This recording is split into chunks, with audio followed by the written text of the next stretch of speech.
Assalamu alaikum again, Nia. Wa alaikum assalam. How are you, How are you? Amal? Alhamdulillah, very good, mashallah, tabarakallah. Thank you for having you. Thank you for coming with us today, alhamdulillah. My Uh, pleasure. Today, inshallah, we're going to talk about different topic, the challenges. Challenges yet you had growing up here as a Muslim Canadian in Canada. Now, you were born and raised here, right? Yes. Mashallah, tabarakallah. And how old are you? I'm 21. 21, mashallah, tabarakallah. So now tell me your experience. What were the challenges that you had to go through growing up here? Yeah, so growing up in Canada as a Muslim Canadian, Black Muslim Canadian, Ethiopian Muslim Canadian, it's not very easy, to be honest with you, just because you're trying to navigate your identity of who you are, trying to also conform into society's standards or like how everybody else is living, and you kind of want to be like them in a sense. Sometimes it's just like you're dealing with Islamophobia sometimes. Personally, have I dealt with Islamophobia directly to me? Not so much, because often, well, back when I didn't wear hijab, I only started wearing it 2 years ago. So there's been a gap, and a lot of times people didn't know that I was Muslim unless like I explicitly told them, hey, I'm actually Muslim. But for example, I remember growing up, I think it was like a day at daycare, and this guy, he saw my mom, I guess, and then he put like the brown paper towels that we get for snack, and he put it on his head, and he's like, oh look, I'm Nia's mom. And like I just felt so like, come on, like that's so rude, that's so disrespectful, like. And especially as a kid, like it's kind of right now, like as an adult, that's like, oh, okay, like it's not even like It hurts you more if you are a child, of course. Exactly. And it hurt so much because I was just like, oh, like, wow, like he really thinks I'm different, or like I really stand out, I guess, or we stand out as Muslims. So it's just like trying to figure that type of stuff out. And like, even though I went to a daycare or like a primary school that was very much multicultural and there was a lot of diversity in our school, I feel like even as racialized young kids, there were also white kids that went to that school for junior, well, when we were in public school, or like in what's the elementary school. I was looking for the word. Yeah. For elementary school, there was a group of racialized people. There was also white kids at the school as well. But I feel like even though we outnumbered them as racialized kids, like they were kids from Trinidad, there were kids from Guyana, from Zimbabwe, everywhere. Like we were very, very, very diverse school. But I felt like even so, for example, even the kids, like just not being white sometimes, or not being the normal, we had to like try to adapt. And even though we outnumbered them, like we still like wanted to be like that standard, or be like what we should be, right? So for example, during lunches, everybody used to get the snack packs, and the snack packs, or the Lunchables, were only like they weren't halal. Like they had like the crackers and like the ham and cheese, and then they had like the nacho one. But then my mom was like, oh, that's not a real lunch, like take your rice, take your chicken, like, and put it in a thermos, that type of stuff. So and they didn't have it in halal. Now they do, alhamdulillah. So like now I guess kids can feel more, I don't know, like they can fit in more. I don't want kids to feel like they have to fit in or be someone else. But like, I mean, growing up, you kind of yearn to be like that sometimes. And I just remember looking at their Lunchables like, oh, I wish I had that. Because even when we would bring our home food, like I remember my friends would bring biryani sometimes, or they would bring like something that was like not something that was unique and delicious and gourmet and like not typical North American food. And right now we know that's delicious, right? But at that time, for example, if somebody brought that, the non people of color would be like, ew, what is she eating? Or, oh, you know, like once I brought tips, and I remember they're like, oh, what's that smell? Or like they make you feel like you're not I know how yeah, it makes you feel sad. And as a kid, you just want to, like, I remember just being like, I just want like a bologna sandwich, or just give me like a turkey sandwich. Like, I just want to be like them. You know what I mean? And even my friends, like, they would be like, they would feel sad too. Like, okay, what can we do? So I just remember it slowly, all of us starting to bring in like our sandwiches, tuna sandwiches, that type of stuff, just to be more like them. So it's just like a constant cycle of trying to adapt, trying to fit in, trying to be like them, unfortunately. So Wow. eventually I found myself, or I found my identity. I found who I was, but there's definitely obstacles growing up. Wow, subhanallah, subhanallah. Wow. Oh, this is like, it's just hard to hear, subhanallah, because now you think like you're sending your kids to learn, but then, they're getting hurt also at the same time. Yeah. And, like you don't want them to go through this pain, right? Or through Definitely. this feeling. But subhanallah, they have to go. Sometimes, I don't know, thickens their skins. But to be honest with you, I mean, when I went to Boston, I felt like, oh my God, we are blessed in Canada because we are more diverse than them. Yeah. I remember this, like going to my kids' school, they were the only, my daughter was the only hijabi in the whole school. Wow. Imagine middle school, she was the only hijabi. Wow, subhanallah. I'm not joking. I know it was really, sad. really hard, subhanallah. And she would actually come home and she would be sometimes sad about it, or some kids would make jokes about terrorist jokes about her. Were there other Muslims, or was she? They were yes, but then they were not wearing hijab, or Okay. They weren't showing they are Muslim, Yeah. So they blended in more, but she was standing out. And you know what? Subhanallah, I always felt like, okay, inshallah, may Allah make it easy for her, strengthen her, and all that. And she was, alhamdulillah, I think she got her skin thickened by those years. But then, subhanallah, when I used to go to the school meeting and I was going to meet with her teachers, and I would walk in that school, I was saying, oh my God, if I'm feeling so alienated, by walking in the school, how my daughter, is feeling, how my kids are feeling. And the child feeling. Yes, how my child is feeling, because it's just yes, absolutely white neighborhood, subhanallah. And they weren't friendly also. They weren't friendly. They would just pass by you, as if you don't even exist, subhanallah. And it's and I'm trying to be prepare myself, to smile or to say hi to them, and they're just subhanallah, it hurts. Yeah, subhanallah. Yeah. I remember this thing, and I said, oh my God, yeah. Yes. When that's why, some people, they ask me, why do you love Canada? Of course I love Canada, because we are more diverse, But when I came to here, I started hearing other languages, and it felt good. Wallah, it felt good to hear other languages. Even though I don't care, I don't know which language are they. I don't even know what these people is talking about. But at least I felt like we are this multicultural. We are embracing each other more than when I was in Boston. I don't want to say all America is like that, because I know I went to New Jersey, different parts of New Jersey, Florida, it was completely different. But that part where I used to live, wow, it was completely white neighborhood, subhanallah. So that was I saw that as a challenge, with my daughter, and subhanallah. She had some incidents. She had some incident as well. I remember this, this guy that he was finding songs from YouTube about terrorists, like ISIS or something like that, and he would just play it on the music. And I said, Nada, do you know this? They recognize this song or like that, just saying that she's also a terrorist like them.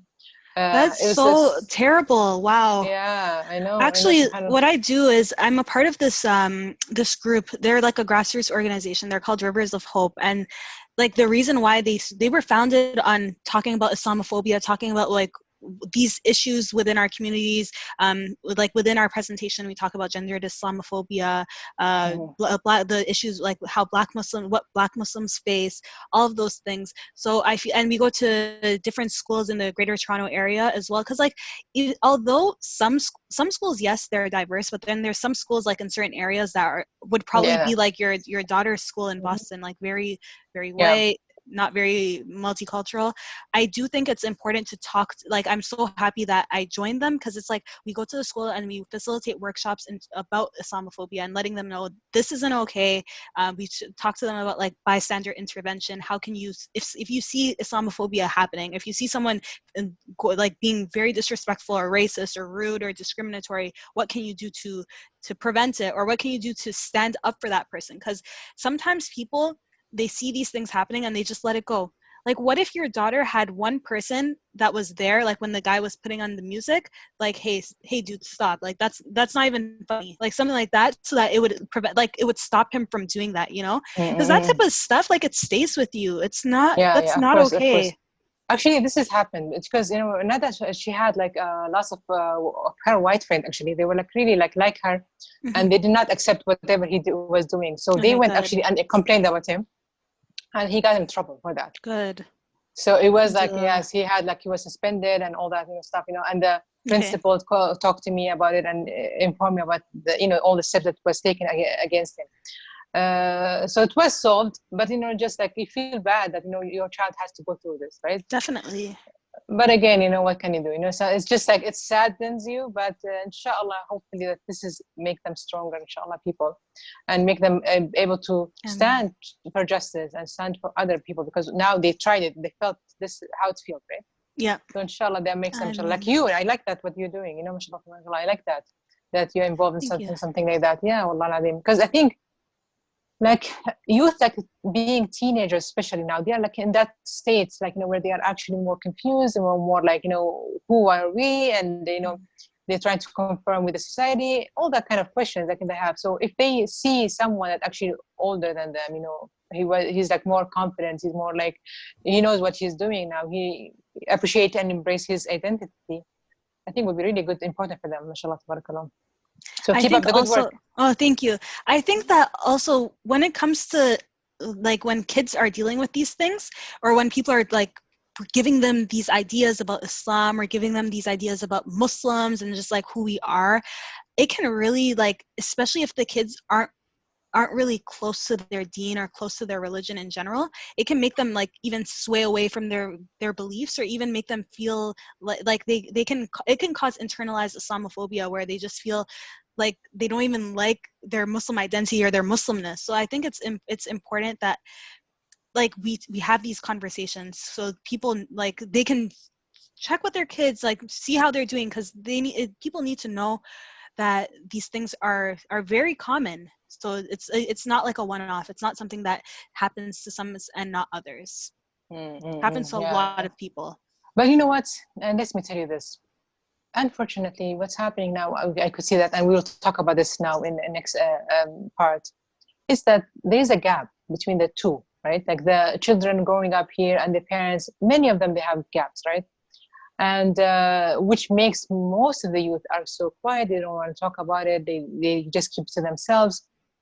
So I think right now, like you guys, what you're doing is a big role. You're playing a big role here, because it's like they will relate to you more than relate maybe to me, maybe to the other, like aunties, but they will relate definitely to you. So you guys have a big responsibility. Wallahi al-Azim. I don't want to scare you, but this is like, oh no, because Wallahi al-Azim, like you guys, because you passed that stage, right? You went through what they went through, so they can always relate to you more than us. Believe me.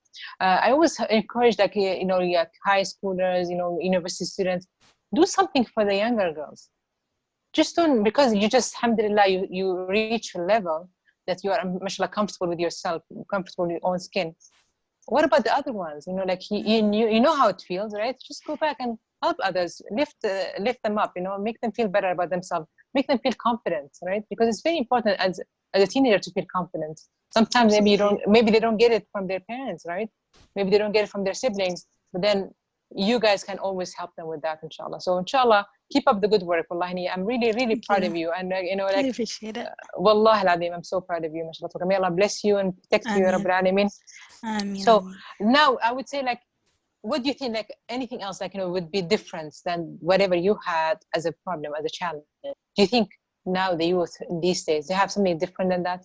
More than I think that they have much more of, to be honest, I do think that their play and what they're going through will definitely be amplified, and even more so than what I've been through, and even more so than like anybody in the last few generations, just because they have social media, they have technology, in terms of like people being able to cyberbullying, right? Yeah. Yes, cyberbullying. So I've seen research reports and stuff like that, where it's just like everybody, like students are facing more types of bullying than usual. Like now people have access to their entire lives. Like they have their lives on Instagram, they have their lives on Twitter or Facebook. Like they can see who they really are. People can look through, like, and they have more ways to like bully one another. They have more information about each other. So it's just like, I do think that they are dealing with more, just because of the media. It has like, it will definitely have an effect on the next generations just overall. And just like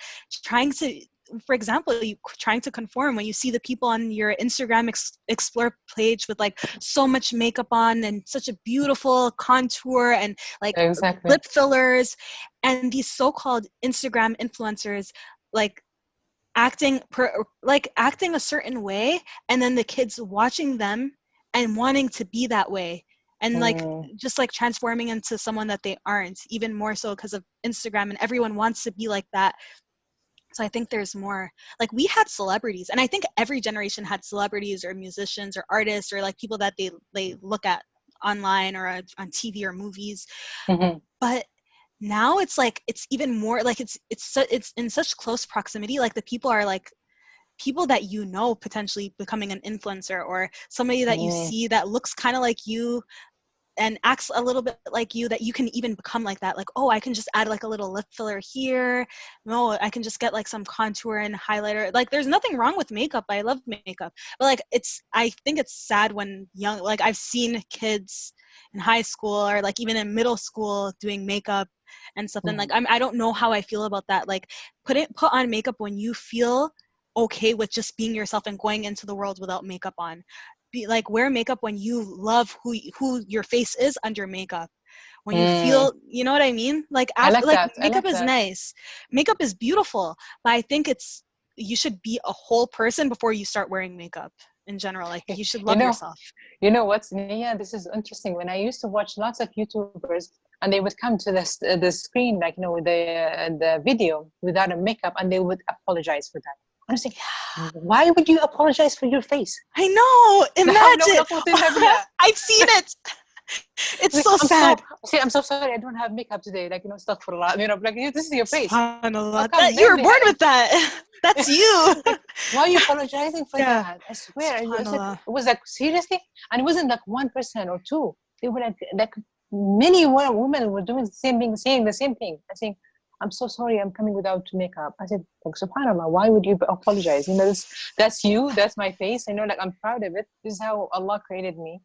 And it's so sad because, you know, like you said, they are influencer as well, right? So it's crazy. It's really, really crazy, subhanAllah. That's a very good point. I've seen that before, and it's just like, wow. Like, and I didn't really think about it. Like before, I'd be like, oh, it's okay. Like, it's okay that you're not wearing makeup. Like we forgive you. But then at the same time, it's like, wait, like now when you bring it up, why are they apologizing for their own face? Exactly. You know what I mean? Men are coming without makeup, so, and they're part of themselves. You know, why women we're gonna be like, you know, so like feeling insecure about ourselves without makeup? Yeah.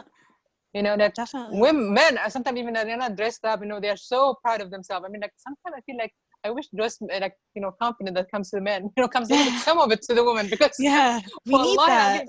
I feel like I don't know why, like they're so confident, too confident actually, to be honest with you.